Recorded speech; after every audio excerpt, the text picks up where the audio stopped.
R you okay? How you feel? का पाठवू तुला रील? हो, तर पाठवू का तुला रील्स या कार्यक्रमामध्ये तुमच्या सगळ्यांचं स्वागत आहे मित्रांनो. छोटं मोठं नाही, जनसामान्यांमधील हिरा असे एक गडगंज नेतृत्व, कल्पक नेतृत्व आपल्यासोबत आहे. स्वागत करे त्यांचं नाव आहे रील्स शेअर करे. रील्स शेअर करे. एक मिनिट.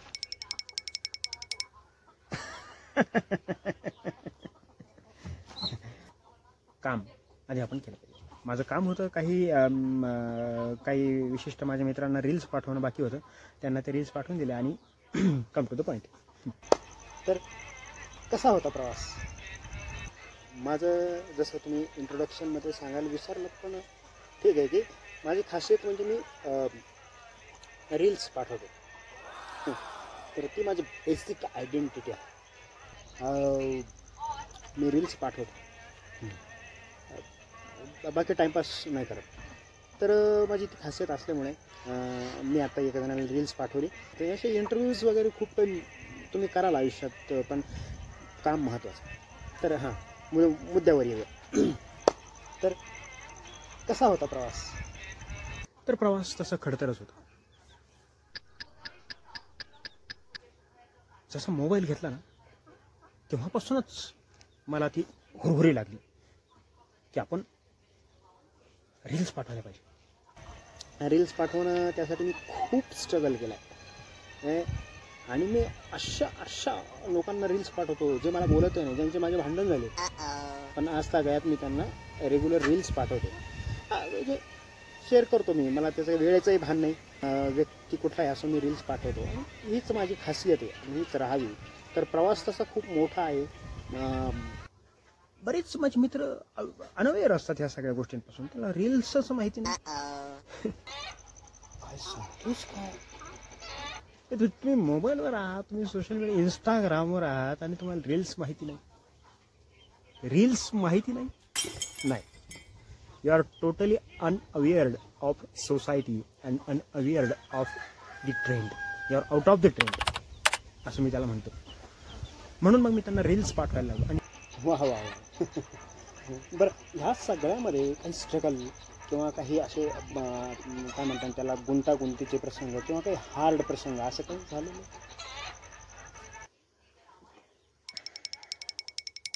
स्ट्रगल खूप केलं मी, खूप स्ट्रगल झालं.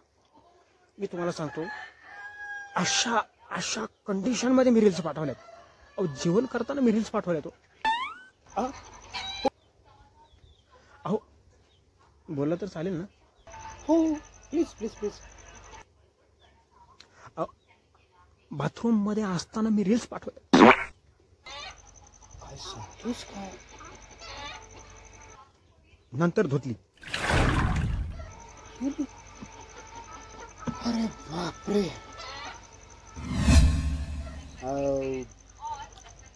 गाढ्या अभ्यासाबद्दल, त्यांच्या आत्तापर्यंतच्या अनुभवांबद्दल आणि त्यांच्या एक तर्कशुद्ध बुद्धिमत्तेबद्दल ते काही चर्चा करणार आहेत. तर आजकाल मला हे नमूद केलं पाहिजे की आजकाल जी लोकांची मानसिकता झाली आहे ना, वाईट मानसिकता आहे.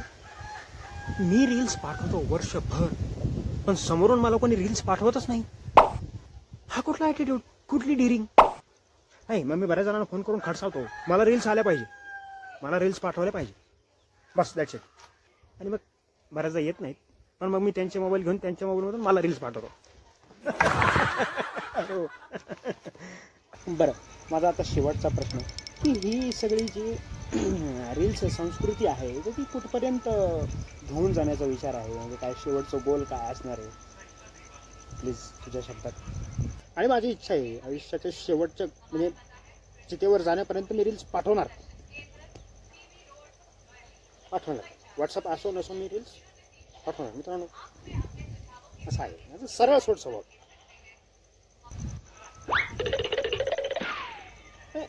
आपला हातखंड आहे, त्याच्यासाठी मी कधी माघार घेत नाही. अशा प्रकारे मी रील्स पाठवलेत. कशी घेतली ह्यांनी गगन भरारी, आणि कशी घातली आकाशाला गवसणी, आणि कसा घेतला आभाळाचा मुका. ऐकूया यांच्या तोंडून. नको, मला त्यावर बोलायचं नाही, खूप जास्त डीपमध्ये नाही जायचं आहे, पण रील्स पाठवले पाहिजे. तुम्हाला जर एखादा मित्र रील्स पाठवत असेल ना, तर तुम्ही रील्स पाठवले पाहिजे. बस दॅट्स इट. आता एवढंच म्हणणं. बाकी तुमच्या कार्यक्रमाला माझ्याकडून शुभेच्छा. हो नाही नाही, प्लीज प्लीज प्लीज, हो प्लीज प्लीज प्लीज, आपले घरचे ऑडियन्स आहे ते सगळे, प्लीज. आणि मला आवडतं रील्स पाठवायला, मज्जा धमाल येते त्याने. आवडतं लोकांना, लोक लव पाठवतात, कोणी कोणी स्माइली पाठवतात, तर हे तर एक मोटिवेशन मिळतं मला. हो, असा सगळा प्रवास होतो. का अमूल्य वेळ तुम्ही आम्हाला दिला, त्याबद्दल तुमचे खरंच मनापासून धन्यवाद. आणि कसा वाटला आजचा हा एपिसोड, आणि कसं वाटते तुम्हाला ही व्यक्तिमत्व, नक्की सांगायला विसरू नका. आणि चॅनलला सबस्क्राईब करा. माझं चॅनल आहे फन रिच फार्म.